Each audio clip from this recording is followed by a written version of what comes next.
결혼 29년. 나 김태호는 물류회사 본부장으로 성실하게 살아왔다. 55세가 되도록 한 번도 회사에서 지각한 적 없고 가족들 뒷바라지하느라 야근도 마다하지 않았다. 아내 은정이는 52세. 26년 전 결혼할 때만 해도 단아하고 차분한 여성이었다. 아들 민수를 28세에 낳고 27년 동안 전업주부로 살아왔다. 민수는 이제 27세로 대기업에 입사해 사회생활을 시작했다. 변화는 올해 3월부터 시작됐다. 여보, 승마 배우려고 해. 어느 날 저녁 은정이가 조심스럽게 꺼낸 말이었다. 승마. 갑자기 왜? 친구들이 좋다고 해서. 나이 들수록 운동해야 한다잖아. 그리고 승마는 품격 있는 운동이라서. 승마라니. 52세에 새로운 취미를 시작한다는 게 신기했다. 하지만 나쁘지 않다고 생각했다. 그동안 집에만 있던 은정이가 밖으로 나가서 활동하는 것도 좋을 것 같았다. 비용은 얼마나 들어? 한 달에 150만 원 정도. 레슨비랑 말 관리비 포함해서 150만 원. 적지 않은 금액이었지만 물류회사 본부장으로 연봉 8천만 원을 받는 내게는 감당할 만했다. 무엇보다 29년 동안 가정만 지켜온 아내가 하고 싶다는 일을 막을 이유는 없었다. 그래, 해봐. 건강에도 좋을 것 같고. 은정이의 얼굴이 환해졌다. 오랜만에 보는 밝은 표정이었다. 첫 달은 정말 좋았다. 은정이는 매일 승마장에서 있었던 일을 신나게 얘기했다. 말의 이름, 다른 회원들 이야기, 코치의 지도 방법까지. 마치 새로운 세상을 만난 것 같았다. 오늘은 도영 코치님이 직접 가르쳐 주셨어. 정말 실력이 뛰어나시더라. 도영 코치. 은정이 입에서 자주 나오는 이름이었다. 48세의 전직 승마 선수 출신으로 강남의 한 승마클럽에서 개인 레슨을 담당한다고 했다. 코치가 어떤 분이야? 정말 신사적이고 친절하시지. 말 다루는 기술도 뛰어나고 회원들 사이에서 인기가 많아. 별 생각 없이 들었던 얘기였다. 그저 아내가 좋은 선생님을 만났다고 생각했을 뿐이었다. 문제는 시간이었다. 처음에는 오후 2시부터 4시까지 2시간 레슨이었다. 그런데 점점 귀가 시간이 늦어지기 시작했다. 오늘은 왜 늦었어? 레슨 끝나고 말 케어하는 시간이 필요해서. 그리고 다른 회원들과 차 마시면서 승마 이야기도 하고 5시, 6시, 급기야 7시까지 5시간씩 승마장에 있다는 게 이상했다. 승마가 그렇게 오래 걸리나? 처음이라 배울 게 많아. 그리고 말과 교감하는 시간도 필요하고. 은정이는 승마복까지 새로 맞췄다. 검은색 재킷에 흰색 바지, 긴 부츠까지. 총 200만 원이 넘게 들었다. 이렇게 비싼 옷을 꼭 사야 해? 승마는 예의가 중요한 운동이야. 복장도 제대로 갖춰야 한다고 코치님이 그러시더라. 또 코치 얘기였다. 요즘 은정이 입에서 나오는 말은 10중 8구. 코치님이 그러시더라였다. 더 이상한 건 은정이의 변화였다. 집에서도 승마복을 입고 있는 시간이 길어졌다. 거울 앞에서 포즈를 취해보기도 하고 승마복 사진을 찍어서 친구들에게 보내기도 했다. 승마복이 잘 어울리죠? 그런 은정이를 보면서 나는 복잡한 기분이었다. 52세 중년 여성이 새로운 취미에 빠져있는 모습이 보기 좋기도 하고 한편으로는 뭔가 과도하다는 생각도 들었다. 결정적인 순간은 어느 토요일 새벽이었다. 새벽 1시에 깬 나는 옆자리가 비어있는 것을 발견했다. 은정이가 없었다. 화장실인가 싶어 확인해봤지만 아무도 없었다. 2시, 3시, 4시, 새벽 5시가 되어서야 현관문이 열리는 소리가 들렸다. 어디 갔다 와? 아, 깼어? 승마장에서 늦은 연습 있었어. 새벽 5시까지? 스문의 시간 운영하는 곳이거든. 야간에 연습하면 더 집중이 잘 된다고 코치님이. 또 코치님이었다. 나는 뭔가 잘못되고 있다는 직감이 들었다. 52세 주부가 새벽까지 승마장에서 뭘 하고 있었을까? 연습이 그렇게 늦게까지 필요해? 말이라는 게 예민한 동물이라서 충분히 케어해줘야 해. 그리고 다른 회원들이 없을 때 해야 더 자유롭게 탈 수 있어. 설명은 그럴듯했다. 하지만 내 마음속 의심은 커져갔다. 그날부터 나는 은정이를 조금 더 자세히 관찰하기 시작했다. 29년을 함께 산 아내지만 최근 몇 달 사이 낯선 면이 보이기 시작했다. 무엇보다 휴대폰이었다. 예전에는 집에서 휴대폰을 거의 보지 않던 은정이가 요즘에는 화장실 갈 때도 들고 갔다. 그리고 가끔 메시지가 오면 혼자 미소를 지었다. 누구 연락이야? 승마 동호회 단톡방이야. 재미있는 얘기들이 많아. 하지만 내가 곁에 오면 자연스럽게 화면을 뒤집거나 끄는 것이 보였다. 나는 물류회사에서 20년 넘게 일하면서 데이터 분석에는 자신이 있었다. 사람의 행동 패턴도 마찬가지였다. 은정이의 패턴이 명백히 달라지고 있었다. 승마를 시작한 지 3개월. 뭔가 잘못되고 있다는 확신이 들었다. 하지만 아직 확실한 증거는 없었다. 29년 결혼 생활에서 처음으로 아내를 의심하고 있는 내 자신이 초라했다. 하지만 더 이상 모른 척할 수는 없었다. 내 직감이 맞다면 은정이에게 지금 일어나고 있는 일은 단순한 취미 활동이 아니었다. 의심이 시작되자 보이지 않던 것들이 하나씩 눈에 들어오기 시작했다. 첫 번째는 돈이었다. 나는 가계부를 꼼꼼히 관리하는 편이다. 물류회사 본부장으로 일하면서 숫자에 대한 감각이 생겼고 집에서도 마찬가지였다. 매월 카드 명세서를 확인하는 것이 습관이었다. 3월부터 6월까지 4개월간 은정이 카드 사용 내역을 자세히 보니 이상한 점들이 발견됐다. 승마장 레슨비 150만 원은 매월 정기적으로 나갔다. 그건 예상 범위 내였다. 문제는 다른 지출들이었다. 강남구 청담동 고급 이탈리안 레스토랑에서 점심 식사 12만 원. 승마 레슨 후라고 하기에는 혼자 먹기에는 과한 금액이었다. 같은 날 같은 시간대에 근처 카페에서 추가 결제 3만 원. 커피 2잔 값이었다. 호텔 라운지에서 차값 8만 원. 이것도 혼자 마시기에는 비싼 금액이었다. 백화점 남성 의류 매장에서 넥타이 구매 25만 원. 내 넥타이가 아니었다. 나에게 물어보지도 않고 산 넥타이를 누구에게 준 걸까? 가장 이상한 건 주유비였다. 은정이 차는 경차여서 한 번 주유하면 5만 원이면 충분했다. 그런데 일주일에 2번씩 7만 원씩 주유하고 있었다. 승마장만 다닌다면 그렇게 기름이 많이 들 이유가 없었다. 두 번째는 냄새였다. 어느 날 은정이가 승마장에서 돌아온 후 옷에서 향수 냄새가 났다. 말 냄새나 흙 냄새가 아니라 고급 남성용 향수 냄새였다. 승마장에서 향수 냄새가 날 리 없는데? 코치님이 항상 깔끔하게 차려입으시거든. 가까이서 지도받다 보면 냄새가 좀 배이지. 코치와 가까이서 지도받는다는 말에 가슴이 답답해졌다. 승마 레슨이 그렇게 밀착해서 받는 건가? 세 번째는 우연히 발견한 것이었다. 은정이가 샤워하는 동안 차 안에서 휴대폰 충전기를 찾고 있는데 조수석 바닥에 영수증 하나가 떨어져 있었다. 모텔 7시간 이용 12만 원. 날짜를 보니 지난주 목요일이었다. 은정이가 승마 동호회 정기 모임에 간다고 했던 그날이었다. 가슴이 쿵 내려앉았다. 승마 동호회 정기 모임이 모텔에서 열린다고? 그것도 7시간씩? 나는 영수증을 사진으로 찍어뒀다. 확실한 증거가 필요했다.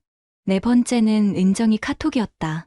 어느 날 저녁 은정이가 화장실에 간 사이 테이블 위에 놓인 휴대폰에서 메시지 알림이 계속 울렸다. 화면을 보니 코치님이라는 이름이 떠 있었다. 코치님 뒤에 하트 이모티콘? 그리고 코치님이 아니라 코치님이라고 저장되어 있다는 게 충격이었다. 메시지 내용은 볼 수 없었지만 연속으로 5통이나 온 걸 보면 긴급한 내용인 것 같았다. 누구 연락이야? 화장실에서 나온 은정이에게 물었다. 아, 승마장에서 내일 일정 변경된다고 연락 왔나 봐. 하지만 은정이는 휴대폰을 확인하더니 잠시 얼굴이 굳어졌다. 그리고 급하게 답장을 보냈다. 5번째는 결정적이었다. 지난주 금요일 회사에서 일찍 나온 나는 은정이가 평소 다닌다던 승마장을 찾아가 봤다. 혹시 정말 승마를 하고 있는지 확인해보고 싶었다. 오후 3시 승마장에는 몇 명의 회원들이 말을 타고 있었다. 하지만 은정이는 보이지 않았다. 승마장 직원에게 물어봤다. 혹시 박은정 회원님 오늘 오셨나요? 박은정님이요? 오늘은 안 오셨는데요. 어제도 안 오셨고 어제도 안 왔다고? 은정이는 어제 승마장에 간다고 했는데? 그럼 언제 마지막으로 오셨나요? 글쎄요. 일주일은 넘은 것 같은데요. 일주일 넘게 승마장에 안 갔다는 말이었다. 그럼 은정이는 그동안 어디에 가고 있었던 걸까? 집에 돌아온 나는 은정이에게 자연스럽게 물었다. 오늘 승마 어땠어? 아, 오늘은 말 컨디션이 안 좋아서 레슨 취소됐어. 그래서 코치님이랑 이론 공부만 하고 왔지. 거짓말이었다. 은정이는 승마장에 아예 가지 않았다. 그날 밤 나는 결심했다. 더 이상 추측으로는 안 됐다. 확실한 증거가 필요했다. 물류회사에서 20년 넘게 일하면서 터득한 게 있다면 데이터와 사실에 기반해서 판단하는 것이었다. 감정에 휩쓸리지 말고 차근차근 증거를 모아야 했다. 우선 은정이의 스케줄을 파악해야 했다. 승마장에 간다고 나가는 날들에 실제로는 어디에 가고 있는지 알아야 했다. 다음은 그 코치님이 누구인지 정확히 확인해야 했다. 최도영이라는 48세 승마 코치가 정말 단순한 선생님인지 아니면 다른 관계인지. 마지막으로 모텔 영수증의 진실을 밝혀야 했다. 7시간 동안 모텔에서 뭘 했는지, 누구와 함께였는지. 55세 물류회사 본부장이 29년 결혼 생활에서 처음으로 아내를 미행하고 증거를 수집해야 하는 상황이 되다니. 이런 일이 내게 일어날 줄은 몰랐다. 하지만 더 이상 모른 척할 수는 없었다. 29년을 바보로 살 수는 없었다. 다음 주부터 본격적으로 움직이기로 했다. 은정이가 승마장에 간다고 할 때마다 그 뒤를 따라가서 진실을 확인해보겠다. 물류업계에서 단련된 추적 능력을 발휘할 때가 왔다. 증거 수집을 시작한 지 일주일 만에 모든 진실이 드러났다. 화요일 오후 2시 은정이가 승마 레슨을 받으러 나간다고 했을 때 나는 회사에서 조퇴를 했다. 물류회사 본부장으로서 20년 넘게 일하면서 개인 사정으로 조퇴한 건 처음이었다. 은정이의 차를 충분한 거리를 두고 따라갔다. 목적지는 승마장이 아니었다. 강남구 청담동의 한 호텔이었다. 호텔 주차장에서 10분 정도 기다리니 검은색 BMW가 들어왔다. 운전석에서 내린 남자는 키 180cm 정도의 건장한 체형, 깔끔한 정장 차림이었다. 최도영, 48세 승마 코치였다. 두 사람은 주차장에서 만나자마자 자연스럽게 포옹했다. 29년 동안 나와 은정이가 공공장소에서 포옹한 적은 거의 없었다. 하지만 은정이는 다른 남자와는 그렇게 자연스럽게 안기고 있었다. 나는 차 안에서 휴대폰으로 그 장면을 촬영했다. 시간은 오후 2시 35분이었다. 두 사람은 손을 잡고 호텔 로비로 들어갔다. 나는 로비에서 멀리 앉아 지켜봤다. 체크인 절차를 밟는 모습이 전혀 어색하지 않았다. 마치 몇 번이나 해본 일인 것처럼. 오후 6시 30분, 두 사람이 호텔에서 나왔다. 4시간 동안 호텔에 있었던 것이다. 은정이의 머리가 약간 흐트러져 있었고 나갈 때 했던 화장이 대부분 지워진 상태였다. 최도영은 은정이의 어깨에 손을 올리며 엘리베이터에서 주차장까지 함께 내려왔다. 헤어질 때는 또 한 번 포옹하고 은정이의 이마에 키스까지 했다. 더 이상 볼 수 없었다. 나는 그들보다 먼저 주차장을 나왔다. 집에 돌아온 은정이에게 물었다. 승마 어땠어? 오늘은 개인 레슨이었어. 코치님이 세심하게 지도해 주셔서 많이 늘었어. 개인 레슨이라고? 호텔에서 4시간 동안? 늦었네? 레슨 끝나고 승마 이론도 공부했거든. 말의 습성에 대해서 많이 배웠어. 또 거짓말이었다. 은정이는 내 눈을 똑바로 보며 새빨간 거짓말을 하고 있었다. 그날 밤 나는 잠들 수 없었다. 29년 결혼 생활이 이렇게 허무하게 무너질 줄은 몰랐다. 다음 날 나는 대학 동기인 변호사 이수진에게 연락했다. 수진아, 상담 좀 받고 싶은 게 있어. 무슨 일이야? 아내가 다른 남자와 그런 것 같아서. 한참의 침묵 후 수진이 말했다. 증거가 있어? 호텔 들어가는 사진이랑 카드 사용 내역, 모텔 영수증까지 있어. 그 정도면 충분해. 상간자 소송도 가능하고. 상간자 소송? 불륜 상대방한테 위자료 청구하는 거야. 최근 판례로는 2천만 원에서 3천만 원까지도 나와. 2천만 원에서 3천만 원. 29년을 우롱당한 대가치고는 적다고 생각했지만 돈이 문제가 아니었다. 내 자존심과 명예를 되찾는 것이 더 중요했다. 소송 준비는 얼마나 걸려? 증거가 이미 충분하니까 2주 정도면 될 것 같아. 다만 더 확실한 증거가 있으면 좋겠어. 그날부터 나는 체계적으로 증거를 수집했다. 은정이의 카드 사용 내역을 엑셀로 정리하고 거짓말한 날짜들을 표로 만들었다. 물류회사에서 단련된 데이터 분석 능력을 10분 발휘했다. 가장 결정적인 증거는 며칠 후에 얻었다. 은정이가 또 승마 레슨을 받으러 나간 금요일. 나는 이번에는 최도영의 차에 소형 녹음기를 설치했다. 온라인에서 50만 원짜리 고성능 녹음기를 구입한 것이었다. 2시간 후 녹음기를 회수해서 들어보니 예상보다 훨씬 적나라한 대화가 녹음되어 있었다. 은정아, 남편은 너를 제대로 알아주지 못하는 것 같아. 태호는 일만 해요. 저한테는 관심도 없고. 나는 달라. 너의 진짜 매력을 알고 있어. 코치님만 있으면 정말 살 것 같아요. 이런 기분 처음이에요.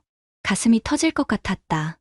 29년 동안 묵묵히 가정을 지켜온 내가 일만 한다고 해서 무관심한 남편 취급을 받고 있었다. 더 충격적인 대화가 이어졌다. 우리 정말로 같이 살면 안 될까? 하지만 민수가 있잖아요. 민수는 이제 27살이야. 충분히 독립할 나이지. 내 인생도 중요하잖아. 태호한테 어떻게 말하죠? 솔직하게 말하는 게 좋을 것 같아. 어차피 눈치챌 거야. 나를 눈치챘다고? 그럼 지금까지 나를 바보로 만들면서 계속 거짓말을 한 거였다. 가장 견디기 힘든 대화는 이것이었다. 남편이랑은 언제부터 마음이 떠났어? 결혼 10년 차쯤부터요. 로맨틱한 게 전혀 없어요. 생일도 안 챙기고 기념일도 기억 못하고 그냥 돈만 벌어다 주는 기계 같아요. 돈만 벌어다 주는 기계라고? 29년 동안 새벽 6시에 일어나 야근하면서 가족을 위해 살았는데 그게 기계였다고? 그래도 29년이나 같이 살았잖아. 의무감으로 산 거죠. 사랑이었다면 진작에 끝났을 거예요. 의무감으로 살았다고? 내가 은정이를 사랑해서 결혼한 게 아니라 의무감이었다고? 녹음기를 끄고 나는 한참을 멍하니 앉아 있었다. 29년이 이렇게 한순간에 무너질 수 있나? 그날 밤 아들 민수가 집에 들어왔을 때 나는 결심했다. 더 이상 이 상황을 혼자 감당할 수 없었다. 민수야, 아빠가 너한테 할 말이 있다. 뭔데요? 표정이 심각해 보이는데. 엄마가 다른 남자를 만나고 있다. 민수의 얼굴이 굳어졌다. 확실해요? 확실하다. 증거도 다 있고. 그럼 어떻게 하실 거예요? 이혼할 거야. 그리고 상간자 소송도 할 거고. 민수는 한참을 생각하더니 말했다. 아빠 편에 설게요. 29년 동안 우리 가족을 위해 얼마나 힘드셨는데. 아들의 말에 가슴이 뭉클해졌다. 적어도 민수는 내 마음을 알아주고 있었다. 엄마는 아직 몰라요? 모를 거야. 내가 알고 있다는 걸. 언제 말씀하실 거예요? 모든 준비가 끝나면 법적 절차까지 완료한 다음에 29년 결혼 생활이 이렇게 끝나다니. 하지만 더 이상 참을 수 없었다. 이제 마지막 단계만 남았다. 모든 진실을 밝히고 정당한 대가를 치르게 하는 것이었다. 모든 증거가 준비됐다. 호텔 출입 사진, 카드 사용 내역, 모텔 영수증, 그리고 결정적으로 최도영과 은정이의 녹음 파일까지. 변호사 이수진은 이 정도면 완벽하다고 했다. 태호야, 이 정도 증거면 상간자 소송에서 100% 이기고 위자료도 3천만 원까지 가능할 것 같아. 3천만 원. 29년 결혼 생활을 우롱한 대가치고는 적다고 생각했지만 중요한 건 돈이 아니었다. 내 명예와 자존심을 되찾는 것이 더 중요했다. 소장 제출 전날 나는 마지막으로 결심을 다졌다. 정말로 이혼까지 갈 것인지 다른 방법은 없는지 생각해봤다. 하지만 녹음 파일 속 은정이의 말이 계속 머릿속에 맴돌았다. 돈만 벌어다주는 기계 같아요. 의무감으로 산 거죠. 더 이상 함께 살 이유를 찾을 수 없었다. 월요일 아침 가정법원에 이혼 청구와 함께 최도영을 상대로 한 위자료 청구 3천만 원을 제출했다. 그날 저녁 폭풍이 몰아쳤다. 은정이가 법원에서 온 서류를 들고 집에 들어왔다. 얼굴이 새하얗게 질려 있었다. 태호야, 이게 뭐야? 이혼 소송이 뭐고 위자료가 뭐야? 나는 소파에 앉아 조용히 은정이를 바라봤다. 29년 만에 처음으로 내가 주도권을 잡는 순간이었다. 내가 최도영이랑 뭘 했는지 난 다 알고 있어. 뭘 안다는 거야? 무슨 소리야? 아직도 발뺌을 하려고 했다. 나는 노트북을 켜고 정리해둔 증거들을 하나씩 보여줬다. 3월 15일 청담동 호텔 4시간 체류. 이 사진 봐. 화면에 은정이와 최도영이 호텔에서 포옹하는 사진이 나타났다. 이건 어떻게? 4월 22일 모텔 7시간 이용. 이 영수증도 내 차에서 나온 거야. 은정이의 얼굴에서 모든 혈색이 사라졌다. 아직 끝이 아니야. 이것도 들어봐. 녹음 파일을 재생했다. 최도영의 차에서 나온 대화 내용이 거실에 울려 퍼졌다. 태호는 일만 해요. 저한테는 관심도 없고. 나는 달라. 너의 진짜 매력을 알고 있어. 은정이 자신의 목소리가 스피커에서 흘러나오자 그제서야 모든 걸 포기한 듯 고개를 떨어뜨렸다. 그때 민수가 회사에서 돌아왔다. 현관문을 열고 들어온 아들은 거실 분위기를 보더니 상황을 파악했다. 아빠, 괜찮아. 민수야. 아빠는 이미 다 알고 있었어. 나는 차분하게 마지막 증거를 꺼냈다. 강원도 펜션 예약 내역이었다. 지난달 15일 승마 동호회 1박 2일 모임에 간다고 했지? 실제로는 최도영이랑 펜션에서 하룻밤 보냈더라. 아빠, 이게 뭐예요? 민수가 믿을 수 없다는 표정으로 물었다. 엄마가 다른 남자랑 바람을 피운 거야. 승마 레슨은 핑계였고. 그때까지 침묵하던 은정이가 입을 열었다. 미안해. 정말 미안해. 미안하다고? 29년을 바보로 만들어 놓고 미안하다고? 내 목소리가 높아졌다. 29년 동안 참아온 분노가 터져나왔다. 태호야, 내가 외로웠어. 너는 항상 일만 하고 대화도 없고. 대화가 없다고? 29년 동안 새벽 6시에 일어나서 밤늦게 들어와도 가족을 위해 살았는데 그게 대화가 없는 거야? 그게 아니라 그럼 뭐야? 내가 돈만 벌어다 주는 기계라고 했지. 녹음에 다 나와 있어. 은정이가 얼굴이 하얗게 질렸다. 그 대화까지 녹음된 줄은 몰랐던 모양이었다. 민수가 갑자기 일어서더니 은정이를 향해 소리쳤다. 엄마가 어떻게 이럴 수 있어요? 아빠가 우리를 위해 얼마나 고생하셨는데. 민수야. 아니에요. 저도 다 봤어요. 엄마가 휴대폰 보면서 웃는 것도, 승마복 입고 거울 보는 것도. 근데 설마 이럴 줄은 몰랐어요. 아들의 말에 은정이가 흐느끼기 시작했다. 하지만 이미 늦었다. 민수야, 아빠 편에 서줘서 고마워. 하지만 이제 끝이야. 나는 마지막 서류를 꺼냈다. 이수진이 준비해준 이혼 합의서와 상간자, 소송 관련 서류였다. 월요일에 최도영 소환장이 나갈 거야. 위자료 3천만 원 청구했어. 3천만 원? 은정이가 놀라며 되물었다. 29년을 우롱한 대가치고는 적다고 생각해. 하지만 법정에서 정해진 거니까 받아낼 거야. 그때 현관 벨이 울렸다. 최도영이었다. 은정이와 약속이 있었던 모양이었다. 딱 좋네. 나는 문을 열었다. 최도영은 평소처럼 환한 미소를 지으며 들어왔지만 실내 분위기를 보더니 얼굴이 굳어졌다. 안녕하세요. 안녕하기는. 당신이 최도영이죠? 네. 그런데 무슨. 앉아봐요. 할 얘기가 있어. 나는 최도영에게도 똑같은 증거들을 보여줬다. 호텔 사진, 모텔 영수증, 녹음 파일까지. 그는 점점 얼굴이 파래졌다. 형님, 죄송합니다. 제가 정말 잘못했습니다. 사과는 당신 부인한테 하세요. 참, 부인도 이 사실 알아야겠네요. 형님, 제발. 가정이 있습니다. 내 가정은 생각 안 했으면서? 나는 최도영의 부인 전화번호를 찾아서 전화를 걸었다. 그의 불륜 사실을 알려줬다. 증거도 다 있다고 했다. 최도영은 무릎을 꿇고 빌었지만 소용없었다. 월요일에 법원 소환장 받을 거예요. 3천만 원 준비하세요. 형님, 그 돈이 어디 있습니까? 그건 당신 문제죠. 법정에서 정해진 거니까 지키셔야죠. 최도영이 나간 후 집 안은 조용해졌다. 은정이는 계속 울고 있었고 민수는 내 옆에 앉아 있었다. 아빠, 이제 어떻게 돼요? 새로 시작하는 거야. 우리 둘이서. 민수가 내 손을 꽉 잡았다. 아빠, 저는 아빠 편이에요. 끝까지요. 그날 밤 은정이는 친정으로 갔다. 남은 건 나와 민수뿐이었다. 29년 결혼 생활이 이렇게 끝났다. 하지만 후회는 없었다. 이제 진짜 내 인생을 살 차례였다. 법정에서의 승리는 예상보다 빨랐다. 첫 번째 조정기일에서 은정이는 모든 사실을 인정했다. 변명할 여지가 없었으니까. 호텔 사진, 모텔 영수증, 녹음 파일까지 완벽한 증거들 앞에서 더 이상 발뺌할 수 없었다. 이혼 조정은 한 달 만에 성립됐다. 양육권은 민수가 이미 27세 성인이라 해당 사항이 없었고 재산 분할에서는 내가 유리했다. 29년간 내가 벌어온 돈이었고 은정이의 불륜이 명백히 입증된 상황에서 50대 50 분할을 주장할 수도 없었다. 더 중요한 건 상간자 소송이었다.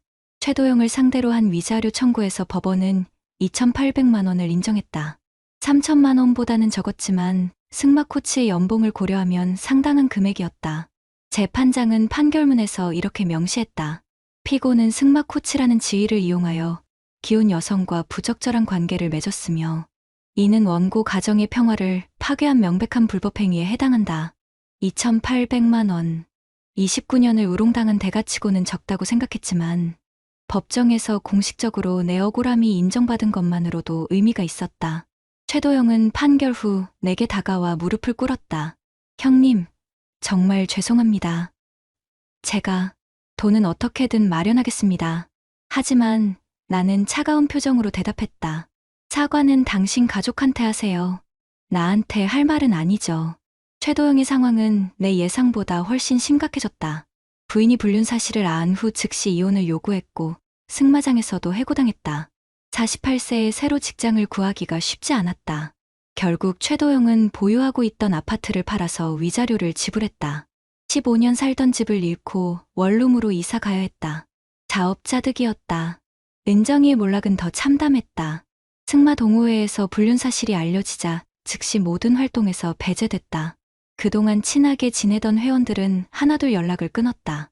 52세 중년 여성이 새로 인간관계를 형성하기는 쉽지 않았다. 무엇보다 민수와의 관계가 회복되지 않고 있었다. 아빠, 엄마가 만나자고 연락하는데 어떻게 할까요? 내가 결정해. 아빠는 강요하지 않을게. 아직은 보고 싶지 않아요. 아빠한테 너무 못했어요. 27세 아들의 단호한 대답이었다. 나는 억지로 화해를 권하지 않았다. 시간이 지나면 조금씩 달라질 수도 있겠지만 지금은 민수의 감정을 존중해주고 싶었다. 가장 큰 변화는 우리 부자의 관계였다. 은정이가 없어진 후 오히려 집안 분위기가 편안해졌다. 서로를 더 많이 배려하게 됐고 대화도 늘어났다. 아빠, 요리 배워보실래요? 제가 가르쳐 드릴게요. 민수와 함께 요리하는 시간이 즐거웠다. 29년 동안 은정이에게만 맡겨뒀던 살림을 직접 해보니 새로운 재미가 있었다. 아빠, 승마 한번 배워보시는 게 어때요? 승마? 그 사람들 때문에 포기할 필요는 없잖아요. 제대로 된 곳에서 건전하게 배우시면 좋을 것 같은데. 민수의 제안이 신선했다. 하지만 아직은 승마장이라는 공간 자체가 불편했다. 나중에 생각해보자. 6개월 후, 우리는 다른 지역으로 이사했다. 새로운 환경에서 새로 시작하고 싶었고, 무엇보다 주변 시선을 피하고 싶었다. 새 집은 조용한 주택가에 있는 오피스텔이었다. 아파트보다는 작았지만 민수와 둘이 살기에는 충분했다. 무엇보다 승마장이나 호텔들이 보이지 않는 곳이어서 마음이 편했다. 아빠, 여기 정말 좋네요. 공기도 맑고. 민수가 활짝 웃으며 말했다. 오랜만에 보는 아들의 밝은 표정이었다. 회사 일도 다시 활력이 생겼다. 마음의 짐을 덜고 나니 일에 더 집중할 수 있었다. 동료들도 내가 밝아진 걸 알아챘다. 본부장님, 요즘 표정이 좋아지셨네요. 그래? 나이 들어서 그런가 봐. 사실은 진실을 밝혀내고 정의를 구현했다는 만족감 때문이었다. 29년을 바보로 살았다는 분노보다는 끝까지 포기하지 않고 맞서 싸운 자신에 대한 자부심이 더 컸다. 1년이 지난 지금 나는 새로운 취미도 생겼다.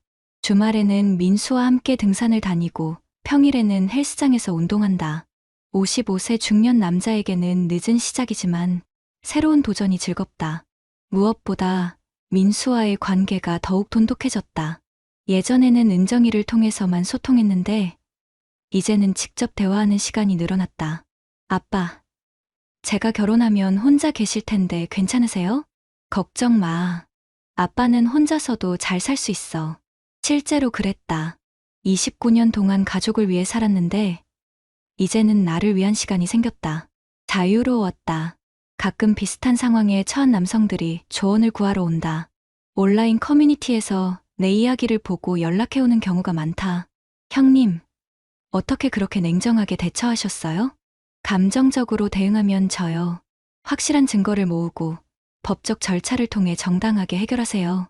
내 경험이 다른 사람들에게 도움이 된다니 보람을 느꼈다. 어제 저녁 민수와 함께 TV를 보다가 우연히 승마 경기 중계가 나왔다. 예전 같았으면 채널을 돌렸겠지만 이제는 담담하게 볼 수 있었다. 아빠, 진짜 승마 배워보시는 거 어때요? 좋은 곳 찾아서. 그래. 한번 생각해보자. 이제는 승마도 두렵지 않다. 그건 은정이와 최도영이 더럽힌 것이지. 승마 자체에는 죄가 없으니까. 중요한 건 내가 당당하다는 것이다. 29년 결혼 생활은 끝났지만 마지막에는 내가 원하는 방식으로 마무리할 수 있었다. 정의롭게 살다가 배신당했지만 정의롭게 끝냈다. 내가 이 모든 과정에서 얻은 가장 중요한 깨달음이다. 지금도 가끔 은정이가 입었던 승마복이 생각난다. 검은색 재킷에 흰색 바지, 긴 부츠. 그 옷을 입고 거울 앞에서 포즈를 취하던 52세 여인의 모습. 하지만 이제는 화가 나지 않는다. 그저 안타까울 뿐이다. 29년 동안 함께한 사람이 새로운 정체성을 찾는다며 가정을 버린 게 나는 이제 새로운 안장에 올라탔다. 55세의 새로운 인생이라는 안장에 비록 혼자지만 당당하게 앞으로 나아갈 것이다. 어쩌면 이게 진짜 시작일지도 모른다. 29년간 남편과 아버지로만 살았던 김태호가 아닌 진짜 나 자신으로 사는 삶의 시작. 그것만으로도 충분하다. 끝사랑도 배신도 결국 선택이다. 중요한 건 어떤 선택을 하느냐가 아니라 그 선택에 어떻게 책임지느냐다. 구독자님들, 오늘 사연 댓글로 공유해 다른 분들과 함께 의견 나눠보세요. 저도 읽어보며 소통하겠습니다. 결혼 26년. 나 조연수는 한국전력공사 기술팀장으로 성실하게 살아왔다.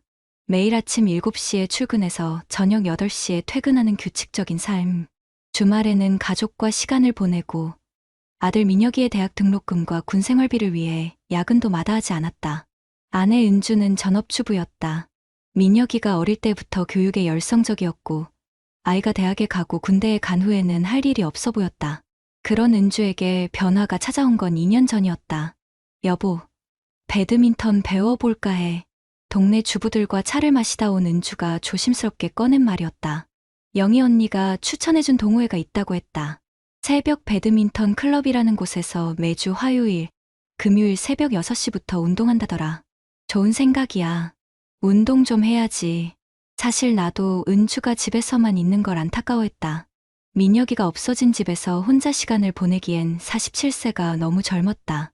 건강도 챙기고 친구들도 사귈 수 있으니까 일석이조였다. 첫 운동을 하고 온 은주는 달랐다. 오늘 어땠어? 생각보다 재미있었어. 사람들이 다 친절하고 운동도 생각보다 어렵더라고. 그날 밤, 은주는 오랜만에 밝은 표정으로 저녁 준비를 했다. 민혁이가 군대 간 후 조금 우울해 보였는데 확실히 기분이 좋아 보였다. 운동은 매주 화요일, 금요일 새벽 6시로 정해졌다. 처음에는 체육관에서 1시간 30분씩 진행됐다. 은주는 운동한 날이면 늘 기분이 좋아 보였다. 오늘은 어땠어? 재미있어. 이태수 회장님이 정말 잘 가르쳐 주셔. 이태수, 49세라는 나이가 의외였다. 보통 동호회장은 나이 많은 사람이 맡는다고 생각했는데 어떤 분이셔? 아, 건설회사 다니시는 분이야. 배드민턴을 20년 넘게 하셨다고 하더라고. 정말 실력이 좋으시고 가르치는 것도 잘하셔. 그럴듯한 설명이었다. 하지만 뭔가 석연치 않았다. 한 달쯤 지나자 은주의 패턴이 바뀌기 시작했다. 운동이 끝나도 바로 집에 오지 않고 이에 3시간 후에 들어오는 날이 늘었다. 늦었네? 아, 운동 끝나고 동호회 사람들이랑 아침 식사했어. 새벽 운동하고 나니까 배가 고프더라고. 매번? 가끔씩. 회장님이 맛있는 식당 알고 계셔서. 이태수가 또 나왔다. 동호회장이 매번 아침 식사를 사주나? 두 번째 변화는 은주의 외모였다. 예전에는 운동 갈 때도 아무렇게나 입고 나가던 사람이 이제는 운동복도 새로 사고 화장까지 하고 나갔다. 새벽 운동에 화장까지 해? 운동 후에 사람들 만나니까 그럴 수 없잖아. 세 번째는 휴대폰이었다. 예전에는 집에서 휴대폰을 거의 보지 않던 은주가 요즘에는 자주 들여다봤다. 그리고 가끔 웃음이 새어나왔다. 누구랑 메시지하는 거야? 동호회 단톡방이야. 재미있는 얘기들이 많아. 하지만 내가 곁에 오면 자연스럽게 화면을 돌리거나 휴대폰을 뒤집어 놓았다. 가장 이상한 건 은주의 운동 실력이었다. 2년 동안 꾸준히 했는데도 실력이 늘지 않았다. 가끔 라켓을 휘둘러 보라고 하면 여전히 어설펐다. 2년 했는데도 실력이 안 늘어? 회장님이 그러시는데 나는 운동신경이 별로래. 그래도 재미있으니까 계속하는 거지. 이태수가 또 나왔다. 동호 회장이 개인 평가까지 해주나? 결정적인 건 지난주였다. 은주가 새벽 운동을 갔는데 오후 2시가 되어도 연락이 없었다. 걱정이 되어 전화했더니 아직도 동호회 사람들과 함께 있다고 했다. 새벽 6시부터 오후 2시까지. 8시간 동안 뭘 한 거야? 운동 끝나고 아침 먹고 그 다음에 회장님이 배드민턴 용품 파는 곳에 가자고 해서 라켓도 보고 신발도 보고. 회장님이랑 둘이서? 아니야. 다른 사람들도 있었어. 근데 다른 사람들은 중간에 일이 있어서 가고 우리만 남았지. 회장님과 단둘이 8시간을 보냈다는 얘기였다. 그날 밤 나는 26년 만에 처음으로 아내를 의심하기 시작했다. 의심이 시작되자 보이지 않던 것들이 하나씩 눈에 들어왔다. 은주의 카드 사용 내역부터 확인해봤다. 가게를 관리하는 내가 매월 확인하는 습관이 있었는데 3월부터 이상한 결제 내역들이 보이기 시작했다. 새벽 7시 30분. 체육관 근처 고급 초식 뷔페. 25,000원. 새벽 운동 후 아침 식사라고 하기에는 금액이 과했다.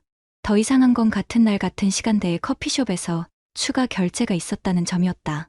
백화점 스포츠 용품점에서 배드민턴 라켓 구매. 35만 원. 2년 동안 쓰던 라켓이 있는데 왜 새로 샀을까? 남성 의류 매장에서 셔츠 구매. 12만 원. 내 셔츠가 아니었다. 나에게 물어보지도 않고 산 셔츠를 누구에게 준 걸까? 두 번째 단서는 은주의 휴대폰이었다. 어느 날 은주가 샤워하러 들어간 사이 테이블 위에 놓인 휴대폰에서 메시지 알림이 계속 울렸다. 화면을 보니 태수 회장님이라는 이름이 떠 있었다. 태수 회장님? 이태수를 그렇게 부른다고? 47세? 기혼 여성이 49세 남자를 회장님이라고 부르는 게 자연스러운가? 메시지 내용은 볼 수 없었다. 하지만 연속으로 5통이나 온 걸 보면 뭔가 급한 내용인 것 같았다. 세 번째는 우연히 얻은 정보였다. 회사 후배 김대리가 같은 아파트 단지에 사는데 그가 조심스럽게 말을 꺼냈다. 팀장님, 혹시 사모님이 배드민턴 하시죠? 응. 왜? 아, 그냥. 요즘 새벽에 자주 보이더라고요. 그런데 운동복 차림이 아니라 평상복을 입고 계시길래 이상해서요. 평상복? 새벽 운동을 간다면서 평상복을 입고 나간다고? 언제쯤 봤어? 지난주 화요일이었나? 새벽 5시 반쯤에 사모님이 지하 주차장에서 어떤 남자분과 얘기하시는 걸 봤어요. 그분 차를 타고 가시더라고요. 가슴이 답답해졌다. 은주가 다른 남자 차를 타고 나갔다는 얘기였다. 그 남자 어떻게 생겼어? 키 175cm 정도의 깔끔한 차림이었어요. 나이는 40대 후반 정도 되어 보이고. 이태수였다. 나는 더 구체적인 증거가 필요했다고 생각했다. 50세 공기업 팀장이 아내를 미행하거나 휴대폰을 뒤지는 건 너무 초라했다. 하지만 확실하게 알 필요는 있었다. 26년 결혼 생활이 흔들리고 있는 건 아닌지 정말로 확인해야 했다. 그날 저녁, 나는 조심스럽게 은주에게 물었다. 운동 갈 때 누구 차 타고 가는 경우도 있어? 가끔 있지. 왜? 그냥 새벽에 운전하기 힘들 텐데 해서. 회장님이 가끔 태워주셔. 우리 집이 코스상에 있거든. 이태수가 또 나왔다. 49세 기혼 남성이 47세 기혼 여성을 새벽마다 태워준다고? 회장님도 기혼이시겠지? 그럼 우리보다 먼저 결혼하셨어. 아드님이 대학생이래. 기혼자끼리 새벽마다 만나서 함께 다닌다는 얘기였다. 그날 밤부터 나는 본격적으로 은주의 행동을 관찰하기 시작했다. 26년 결혼 생활에서 처음으로 아내를 의심하고 있는 내 자신이 초라했지만 뭔가 잘못되고 있다는 직감을 무시할 수 없었다. 다음 주 화요일, 은주가 운동을 간다고 나간 날 나는 회사에 연차를 냈다. 그리고 은주가 말한 체육관으로 가봤다. 새벽 6시부터 8시까지 체육관 앞에서 기다려봤지만 은주는 나타나지 않았다. 체육관 관리사무소에 물어보니 새벽 배드민턴 클럽이라는 동호회는 3개월 전에 해체되었다고 했다. 거짓말이었다. 은주는 운동이 아닌 다른 목적으로 새벽마다 나가고 있었다. 집에 돌아온 은주에게 물었다. 운동 어땠어? 피곤해. 오늘 연습량이 많았어. 또 거짓말이었다. 26년을 함께 산 아내가 내 눈을 똑바로 보며 거짓말을 하고 있었다. 그날 밤, 나는 결심했다. 이제 그만 확실하게 끝내자고. 26년을 바보로 살 수는 없다고. 더 확실한 증거가 필요했다. 나는 회사 선배가 소개해준 사설탐정을 찾았다. 15년 경력의 조사원 고영식 실장은 내 상황을 듣더니 고개를 끄덕였다. 동호회 불륜 케이스, 요즘 정말 많아요. 특히 40대 중반 주부들이 취미 활동을 통해 만나는 경우가 대부분이죠. 고 실장의 설명에 따르면 운동 동호회는 기혼자들끼리 자연스럽게 만날 수 있는 완벽한 핑계였다. 건강을 위한다는 명분이 있어서 가족들도 의심하지 않고 정기적으로 만날 수 있는 환경이 조성된다는 것이었다. 상대방에 대해서도 조사해 드릴까요? 이태수라는 사람인데 가능한가요? 당연하죠. 기본 신상부터 가족관계, 직업, 재산 상황까지 다 나와요. 3일 후 받은 조사 결과는 예상과 달랐다. 이태수, 49세, 중견건설회사 현장 소장, 결혼 23년 차, 부인과 대학생 아들 하나, 연봉 7천만 원 수준의 아파트 한 채 소유. 겉보기에는 평범한 중산층 가정이었다. 그런데 문제는 따로 있었다. 고 실장이 추가로 조사한 바에 따르면 이태수는 지역 배드민턴계에서 유명한 인물이었다. 실력도 좋고 후배들을 잘 챙기고 특히 여성 동호회원들에게 인기가 많다고 했다. 전형적인 동호회 플레이보이네요. 운동 실력을 바탕으로 여성들에게 접근하는 수법이에요. 고 실장의 말에 분노가 치밀었다. 그놈이 내 아내를 사냥감으로 본 거였다. 부인이 몇 번째인지 아세요?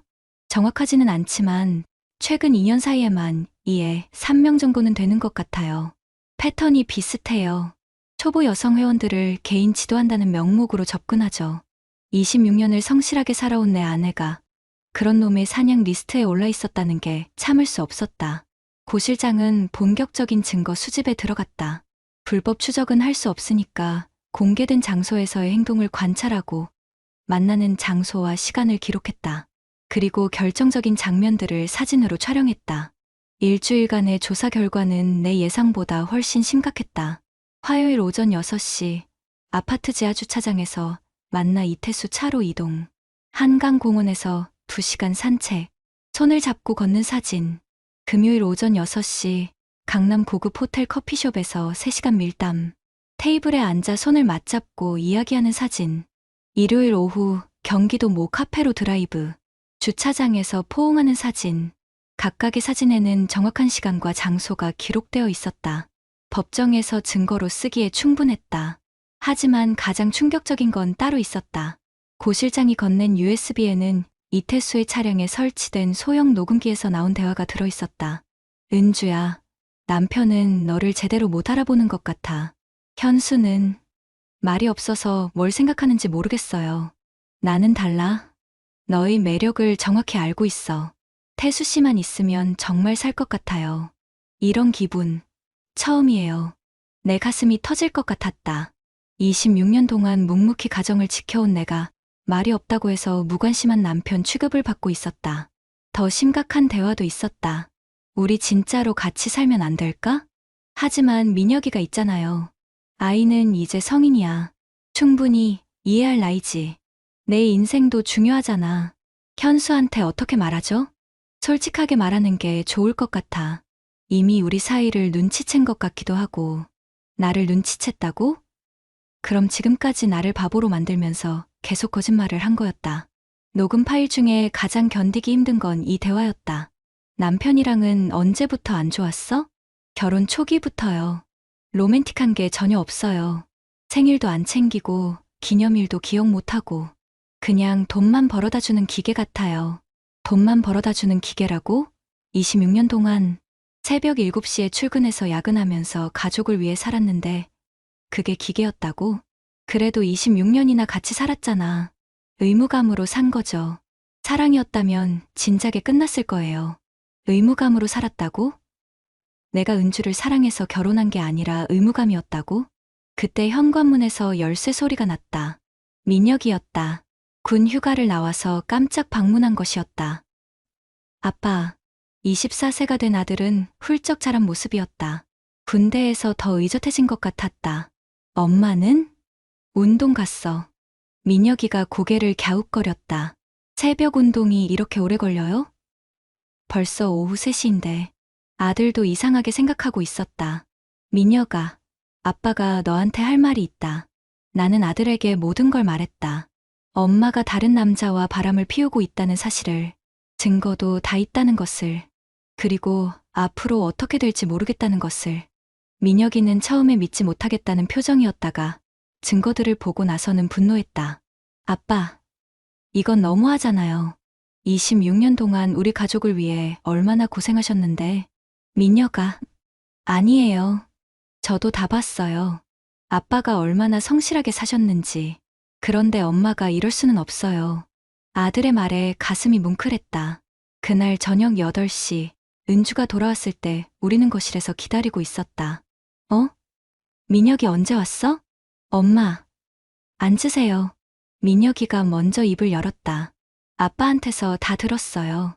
엄마가 다른 남자랑 바람 피우고 있다는 거. 은주의 얼굴이 순간 굳어졌다. 무슨 말이야? 이태수 말이에요. 증거도 다 있어요. 나는 준비해둔 사진들과 녹음 파일을 보여줬다. 은주는 점점 얼굴이 하얘졌다. 여보, 이건 26년을 바보로 살았구나. 나는 더 이상 변명을 들을 수 없었다. 아빠는 돈만 벌어다주는 기계라고 했지? 의무감으로 살았다고? 은주가 녹음 내용까지 들켰다는 걸 알고 완전히 무너졌다. 엄마, 어떻게 이럴 수 있어요? 민혁이가 울먹이며 소리쳤다. 26년 동안 아빠가 우리 가족을 위해 얼마나 희생하셨는데, 그런데 다른 남자랑. 민혁아, 엄마가 미안해. 미안하다고 해서 되는 일이에요? 이제 우리 가족은 어떻게 되는 거예요? 그날 밤, 은주는 친정으로 갔다. 남은 건 나와 민혁이뿐이었다. 아빠, 저는 무조건 아빠 편이에요. 아들의 말에 눈물이 났다. 고마워, 민혁아. 아빠, 이제 어떻게 하실 거예요? 법적으로 대응할 거야. 26년을 우롱당하고 그냥 넘어갈 수는 없어. 민혁이가 내 손을 꽉 잡았다. 저도 도와드릴게요. 아빠가 옳은 일을 하고 계시는 거예요. 26년 결혼 생활이 이렇게 끝나는 게 허무했지만 적어도 아들은 내 편이었다. 그것만으로도 힘이 났다. 다음 날, 나는 본격적인 법적 대응에 나섰다. 먼저 대학 동기인 변호사 연택에게 전화했다. 가족법 전문으로 15년간 일해온 믿을 만한 친구였다. 현수야, 이 정도면 충분히 승소 가능해. 사진, 녹음, 증인 진술까지 완벽하다. 연택이는 내가 준비한 증거들을 보고 확신에 찬 표정을 지었다. 이혼 소송에서는 100% 이기고 상간자 소송에서도 3천만 원에서 5천만 원까지 가능할 것 같아. 상간자 소송? 이태수를 상대로 한 위자료 청구야. 내 아내가 기혼자라는 걸 뻔히 알면서도 관계를 맺었으니까 명백한 불법행위지. 5천만 원. 26년 결혼 생활을 우롱한 대가치고는 적다고 생각했지만 중요한 건 돈이 아니었다. 내 명예와 자존심을 되찾는 것이 더 중요했다. 소송 준비는 얼마나 걸려? 증거가 이미 완벽하니까 2주 정도면 될 것 같아. 다만 혹시 더 확실한 증거가 있으면 좋겠는데 성관계 증거 같은 거 말이야. 성관계 증거. 그동안 수집한 건 포옹이나 손잡기 정도였다. 더 결정적인 증거가 필요했다. 그날 오후 고 실장에게 연락했다. 더 확실한 증거가 필요해요. 호텔 출입이나 그런 거 말이에요. 알겠습니다. 며칠 더 조사해보겠어요. 3일 후 결정적인 순간이 왔다. 은주가 친정에서 나와 이태수와 만났다. 고 실장의 보고에 따르면 둘은 강남의 한 호텔로 들어갔다. 오후 2시 17분 체크인, 오후 5시 34분 체크아웃, 3시간 17분을 호텔에서 보낸 것이다. 호텔 출입 사진도 완벽했다. 이태수가 은주의 허리에 손을 두르고 들어가는 모습, 나올 때 은주의 머리가 흐트러진 모습까지 모든 게 기록되어 있었다. 더 이상 확인할 필요가 없었다. 일주일 후, 이혼 소장과 상간자 소송을 동시에 제기했다. 26년 결혼 생활의 마침표를 내가 직접 찍는 순간이었다. 소장 접수 다음 날, 은주에게서 전화가 왔다. 여보, 우리 얘기 좀 할 수 있을까? 할 얘기 없어. 변호사하고 해. 제발, 한 번만 만나자. 내가 정말 잘못했어. 지금 와서? 결국 민혁이가 중재해서 마지막 만남을 가졌다. 중립적인 장소인 근처 카페에서였다. 현수야, 정말 미안해. 내가 정신이 나갔었어. 정신이 나간 게 아니라 선택한 거잖아. 26년 동안, 26년이 아니야. 이태수 씨랑은 6개월밖에 안 됐어.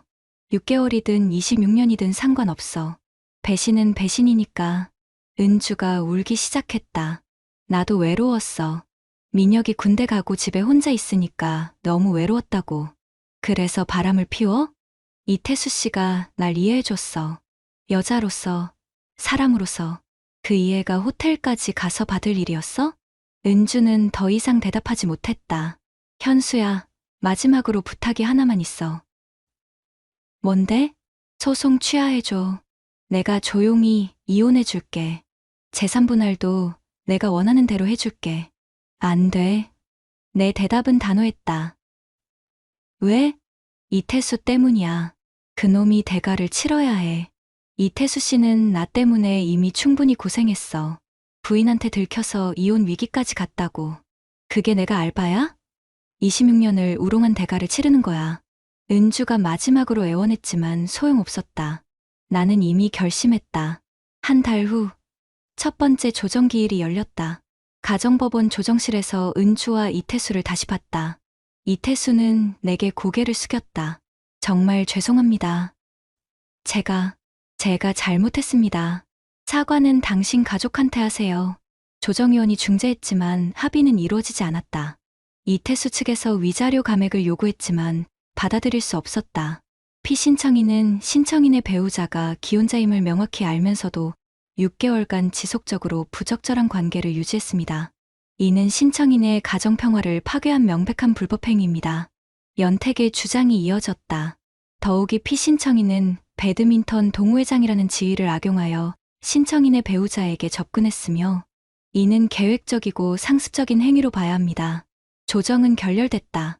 본격적인 재판이 시작됐다.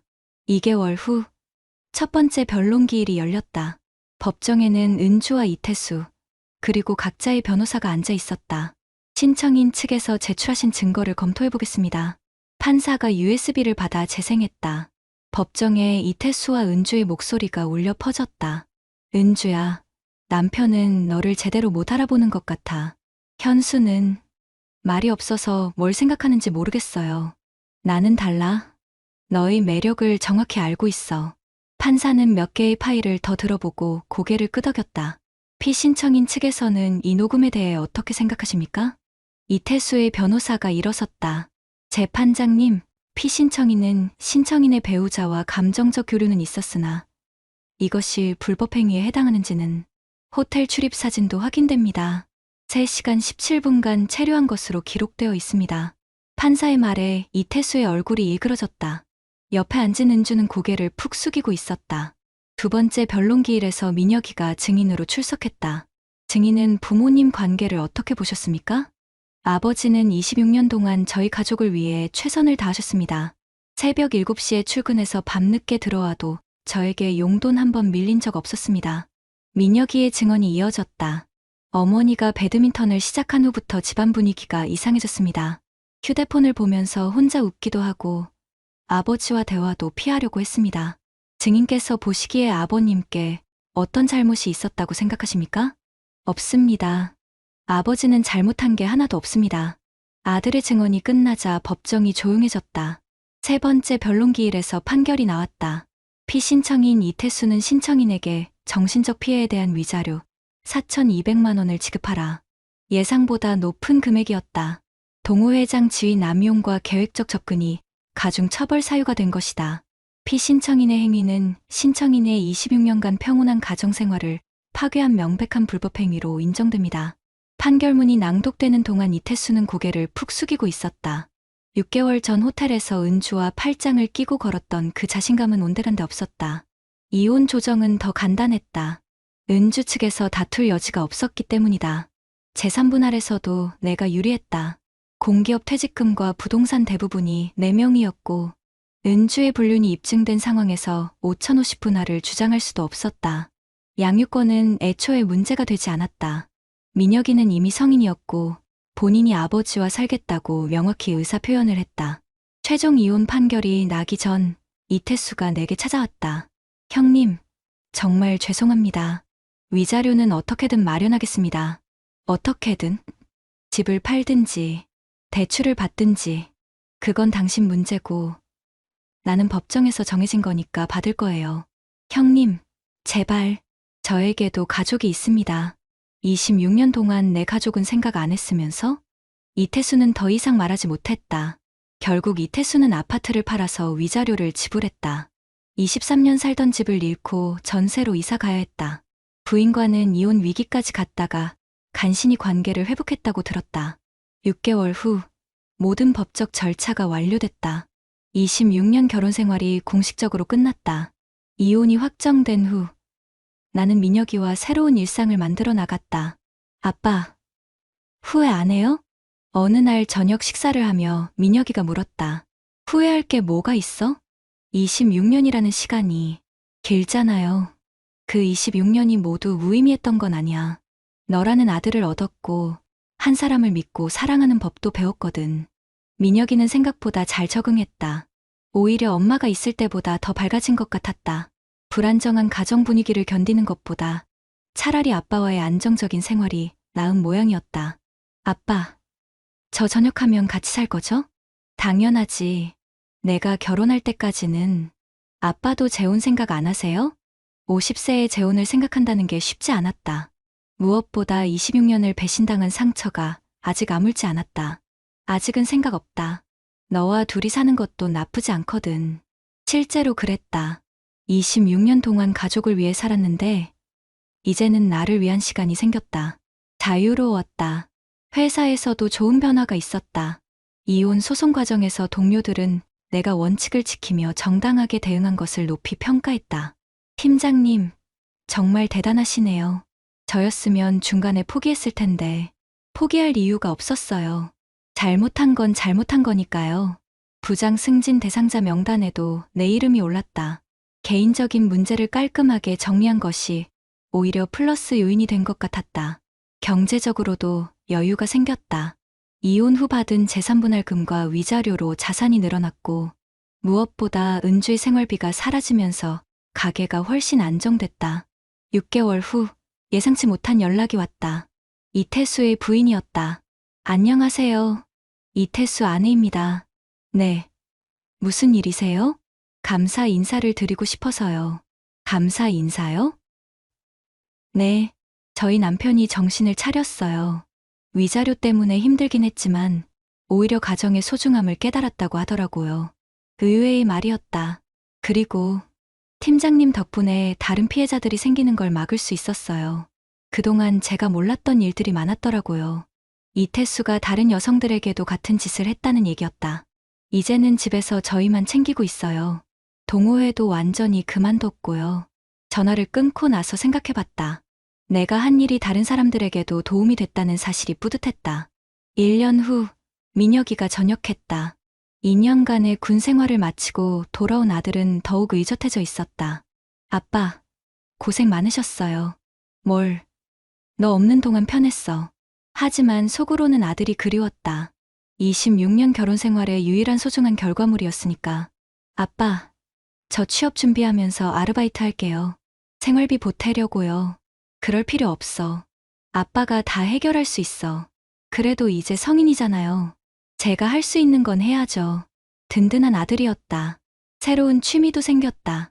주말에는 민혁이와 함께 등산을 다니고 평일에는 헬스장에서 운동한다. 50세 중년 남자에게는 늦은 시작이지만 새로운 도전이 즐겁다. 무엇보다 민혁이와의 관계가 더욱 돈독해졌다. 예전에는 은주를 통해서만 소통했는데 이제는 직접 대화하는 시간이 늘어났다. 아빠, 그때 정말 힘들었죠? 힘들었지. 하지만 포기하지 않기로 했거든. 왜요? 내가 있었으니까. 그리고 잘못한 사람이 대가를 치르는 게 맞다고 생각했어. 민혁이가 고개를 끄덕였다. 아빠가 옳은 일 하신 거예요. 저도 나중에 아빠처럼 원칙을 지키는 사람이 되고 싶어요. 가끔 은주에게서 연락이 온다. 친정에서 지내면서 작은 일을 돕고 있다고 했다. 민혁이를 보고 싶다고도 했지만 아들이 거부했다. 아빠, 저는 엄마를 용서할 수 없어요. 26년 동안 아빠가 얼마나 성실하게 사셨는데 민혁이의 마음을 억지로 바꿀 생각은 없었다. 시간이 지나면 조금씩 달라질 수도 있겠지만 지금은 아들의 감정을 존중해주고 싶었다. 2년이 지난 지금 나는 새로운 일상에 완전히 적응했다. 회사에서는 부장으로 승진했고 민혁이는 좋은 회사에 취업해서 독립을 준비하고 있다. 가끔 비슷한 상황에 처한 남성들이 조언을 구하러 온다. 온라인 커뮤니티에서 내 이야기를 보고 연락해오는 경우가 많다. 형님, 어떻게 그렇게 냉정하게 대처하셨어요? 감정적으로 대응하면 져요. 확실한 증거를 모으고 법적 절차를 통해 정당하게 해결하세요. 위자료는 정말 받을 수 있나요? 증거만 확실하면 받을 수 있어요. 다만 실제 집행은 별개 문제니까 너무 기대는 하지 마세요. 내 경험이 다른 사람들에게 도움이 된다니 보람을 느꼈다. 어제 저녁 민혁이와 함께 TV를 보다가 우연히 배드민턴 경기가 나왔다. 아빠, 이제 배드민턴 보면 기분 어때요? 별로 뭔가 느끼지 않아. 그냥 운동일 뿐이야. 정말로 그랬다. 2년 전만 해도 배드민턴이라는 단어만 들어도 분노가 치밀었는데 이제는 담담했다. 아빠, 그때 용서하셨으면 어땠을까요? 용서? 네, 엄마를 용서하고 다시 시작하셨으면요. 민혁이의 질문에 잠시 생각해봤다. 글쎄, 용서는 할 수 있었을지도 몰라. 하지만 다시 시작할 수는 없었을 것 같아. 왜요? 신뢰라는 게 한번 깨지면 완전히 회복하기 어려워. 26년을 함께 살았는데도 나를 돈만 벌어다 주는 기계라고 생각했다는 걸 알고 나니까 그것도 그렇네요. 무엇보다 너한테 보여주고 싶었어. 잘못한 사람이 반드시 대가를 치른다는 걸. 민혁이가 내 손을 잡았다. 아빠, 저는 아빠가 자랑스러워요. 끝까지 원칙을 지키셨잖아요. 52세가 된 지금 나는 새로운 인생을 살고 있다. 26년 결혼 생활은 끝났지만 아들과의 진짜 인생은 이제 시작이다. 가끔 주말 아침에 혼자 산책을 나간다. 배드민턴 코트가 있는 공원을 지날 때도 있다. 그곳에서 운동하는 사람들을 보면서 생각한다. 함께하는 운동도 마음이 떠나면 독이 된다. 하지만 이제는 그런 일에 휘둘리지 않는다. 26년을 바보로 살았다는 생각도 없다. 그 시간이 있었기에 지금의 내가 있고 민혁이 같은 아들도 얻었으니까. 중요한 건 앞으로다. 나머지 인생은 나를 위해 그리고 아들을 위해 살 계획이다. 그것만으로도 충분하다. 배드민턴 네트는 두 사람을 갈라놓는 경계선이다. 하지만 때로는 그 경계를 넘어서야 할 때가 있다. 26년간 참고 살았던 그 네트를 마침내 넘어선 지금 나는 자유롭다. 구독자님들, 오늘 사연 댓글로 공유해 다른 분들과 함께 의견 나눠보세요. 저도 읽어보며 소통하겠습니다.